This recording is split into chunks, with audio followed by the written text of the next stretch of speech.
तो my name is Manoj Singh. और dimension की थ्योरी के बाद हम ये देखते हैं कि डायमेंशन का क्या यूज है या क्या एप्लीकेशन है।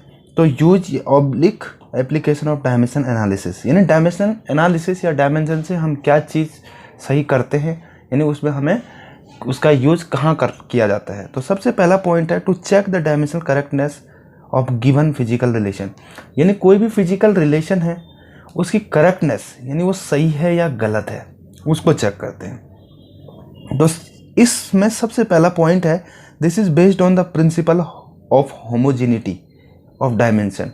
होमोजेनिटी का मतलब होता है जब भी कोई फॉर्मूला फिजिकली फॉर्म में होता है तो उसका लेफ्ट हैंड साइड और राइट हैंड साइड बराबर होना चाहिए। जैसे यहाँ पे लिखा है a equal to B plus C, यानी quantity A B C must have same dimension, यानी इसकी जो डायमेंशन होगी वही बी की होनी चाहिए और वही सी की होनी चाहिए। बीच में कोई प्लस हो या माइनस साइन हो उससे कोई मतलब नहीं है। सेकेंड पॉइंट है डायमेंशनली करेक्ट इक्वेशन मे और may not be physically correct.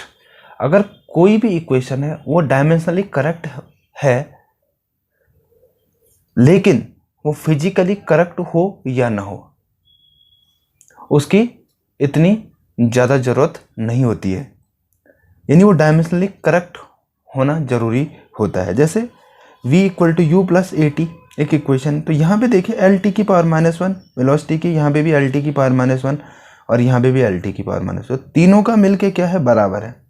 यहाँ पे बीच में प्लस हो माइनस हो उससे कोई मतलब नहीं होता, यानी डायमेंशनली दोनों तरफ बराबर होना चाहिए।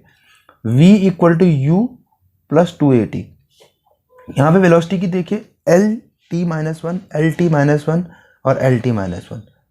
यहाँ पे क्या है, ये जो फॉर्मूला है ये डायमेंशनली करेक्ट है लेकिन फिजिकली इनकरेक्ट है, क्योंकि यहाँ पे 2 नहीं होता है क्योंकि फर्स्ट इक्वेशन ऑफ मोशन है, जबकि ये फिजिकली भी और डायमेंशनली दोनों करेक्ट हैं। अब एक पॉइंट नीचे है the given equation physically wrong through it is correct dimensionally. कोई भी इक्वेशन अगर फिजिकली रॉन्ग है लेकिन डायमेंशनली करेक्ट है तो वो इक्वेशन हम उसको कह सकते हैं, लेकिन अगर वो डायमेंशनली इनकरेक्ट है तो फिजिकली चाहे करेक्ट भी हो जाए वो हमेशा ही इनकरेक्ट रहेगी। ओके, नेक्स्ट पॉइंट देखते हैं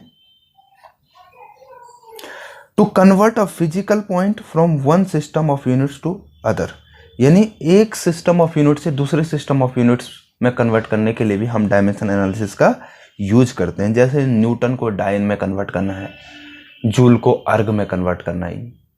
ओके, तो according to above statement whatever system is used for measurement but magnitude of physical quantity remain same, यानी एक ही यूनिट को अगर हम दूसरे यूनिट में कन्वर्ट कर रहे हैं तो कभी भी उनका मैग्नीट्यूड चेंज नहीं होगा, सिर्फ नाम बदल जाएगा। जैसे न्यूटन से डायन हो जाएगा, जूल से अर्ग हो जाएगा, लेकिन मैग्नीट्यूड कभी चेंज नहीं होता है। ओके, नेक्स्ट पॉइंट में है magnitude equal to numerical value into unit, यानी अगर आप देखते हैं जैसे यहाँ पे एक एग्जांपल तो 1 kg, तो 1 क्या है उसका न्यूमेरिकल वैल्यू हो और kg यूनिट है तो दोनों का क्या रहता है कांस्टेंट रहता है। तो यहाँ पे देखिए अगर n1u1 इक्वल टू n2u2, अगर आप एक बार डायन में ले रहे हैं और एक बार न्यूटन तो दोनों का मैग्नीट्यूड सेम रहेगा, इसलिए हमने दोनों को क्या कर दिया बराबर। अब यहाँ से पहले वाले की वैल्यू दे रखी है तो आप दूसरे वाले की निकाल सकते हैं, इसलिए n2 equal to n1u1 upon u2। यहाँ पे n2 यानी MKS में यूनिट लेते हैं तो नीचे CGS यूनिट होती है, यानी MKS का मतलब है मीटर किलोग्राम सेकंड, नीचे सेंटीमीटर ग्राम सेकंड में, जिसको आप ऊपर को SI यूनिट और नीचे को CGS यूनिट।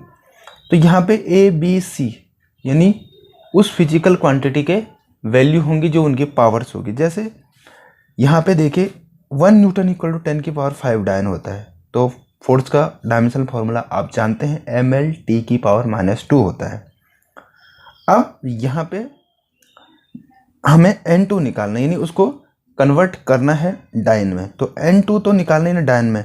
1 न्यूटन इसकी पहली वैल्यू है n1 की, तो यहाँ पे ऊपर kg मीटर और सेकंड आगे, नीचे ग्राम सेंटीमीटर और सेकंड आगे। अब जो ABC की पावर है वो क्या है, जो फोर्स के डायमेंशन यानी m की पावर 1, l की पावर 1 और t की पावर -2। तो a b c को यहाँ पे रख दीजिए। अगर आप यहाँ पे देखें सेकंड से सेकंड कट गया तो 1 की पावर कुछ भी होती रहे हमेशा 1 ही होती है, 1 kg। तो यहाँ पे आप किसी एक को कन्वर्ट कर सकते हैं, यानी kg को अगर ग्राम में करें या मीटर को सेंटीमीटर में या सेंटीमीटर को मीटर में। तो यहाँ पे मैंने कन्वर्ट कर दिया 10 की पावर -3 ग्राम को, और वो केजी कट गया। यहाँ पे 10 की पावर -2 मीटर हो गया।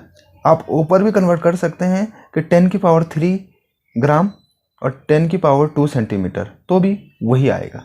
ओके, तो यहाँ से हमें प्रूव हो गया कि 1 न्यूटन इक्वल टू 10 की पावर 5 डायन। नेक्स्ट हमारे पास है कन्वर्ट जूल से अर्ग में। तो जूल जो है एनर्जी की यूनिट है और अर्ग भी एनर्जी की यूनिट है। ml² t की पावर -2 एनर्जी का डायमेंशनल फॉर्मूला है। तो फिर वही m1/m2 L1/L2 T1/। ऊपर क्या गया किलोग्राम मीटर सेकंड, नीचे ग्राम सेंटीमीटर और सेकंड। तो जो जूल है उसको ऊपर वाले को कन्वर्ट कर लीजिए, क्योंकि इस छोटी वाले में, तो नीचे वाले को मत करिए, तो ज़्यादा आसान आपके लिए रहेगा। तो क्या हो गया, केजी को 10 की पावर 3 ग्राम कर दिया, 1 मीटर में 100 सेंटीमीटर यानी 10 की पावर 2 सेकंड से सेकंड कट गया। तो यहाँ से आप देखिए 10 की पावर 3 और 10 की पावर 4 तो 7 हो गया, यानी 1 जूल इक्वल टू 10 की पावर 7 अर्ग। एक एग्जाम्पल और देखते हैं, convert G equal to 6.67 into 10 की पावर -11 न्यूटन मीटर स्क्वायर पर किलोग्राम स्क्वायर, यानी ग्रेविटेशनल कांस्टेंट का यूनिट है, इंटू CGS में हमें इस पर कन्वर्ट करना है। और जी का जो डायमेंशन फॉर्मूला होता है वो क्या होता है, m की पावर -1 l क्यूब और t की पावर -2। फिर वही फॉर्मूला लगाना है। n1 की वैल्यू इस बार क्या है, 6.67 इंटू 10 की पावर -11 m1/m2 यानी 1 kg/1 ग्राम, L1/L2 1 मीटर/1 सेंटीमीटर और 1 सेकंड/1 सेकंड। तो सेकंड से काट देंगे तो 1 की पावर 1, फिर इसको लिखने की जरूरत नहीं। यहाँ a b c की वैल्यू क्या है, -1 3 और -2, तो यहाँ रख दीजिए। तो ग्राम से ग्राम कट गया, सेंटीमीटर से सेंटीमीटर, -3 और ये 6, तो क्या हो गया 6.67 इंटू 10 की पावर -11।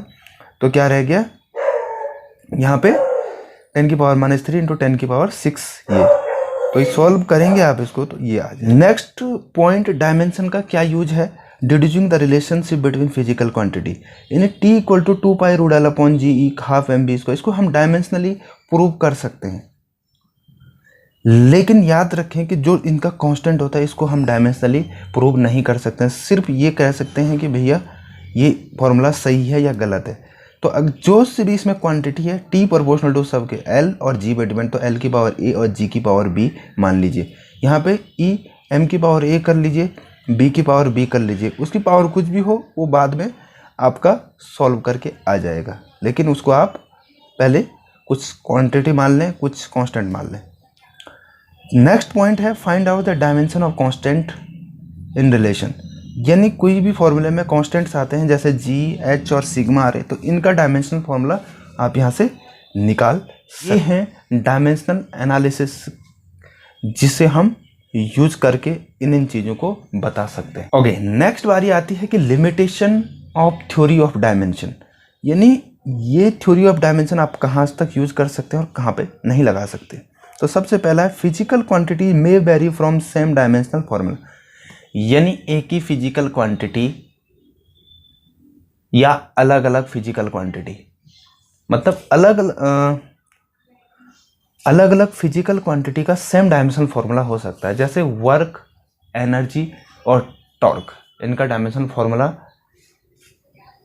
सेम है लेकिन ये अलग अलग क्वांटिटियां हैं।